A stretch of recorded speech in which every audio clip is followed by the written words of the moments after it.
joining the BRICS is an example of an increasing conflict of interest with its traditional ally, the United States. It is known that Saudi Arabia's decisions regarding oil supply have strained relations between the two countries. Saudi Arabia is approaching China to expand its rules and maneuvering against the United States. India, which is already a member of the BRICS group, is cautious about coming under China's hegemony. Indian Prime Minister Narendra Modi's contacts in Washington and Paris are indicators that they will not unconditionally support China on all occasions. India's rejection of the common currency proposal presented by BRICS group to end the dominance of the dollar is also a significant example.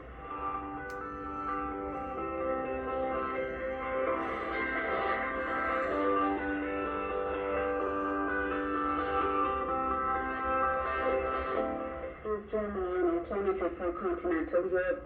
Germany is among the countries aspiring to establish its own regional pole without aligning itself with either of the two global powers. The primary reason for this is the different objectives of continental Europe from the interests of the Anglo-Saxon states. The European Union has the potential to create a new regional pole by shifting away from the US axis and pursuing its own interests. The path to this objective goes through the formation of a regional power center led by Germany.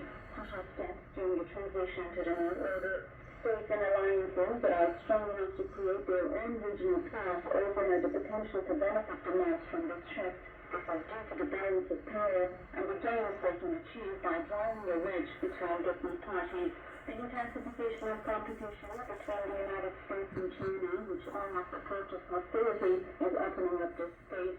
Countries that can effectively capitalize on the void created during the transition to the New World Order will be the rising stars of the 21st century. Dear friends of the Voice of Future Radio, this ends our program for this week. Until next week, goodbye.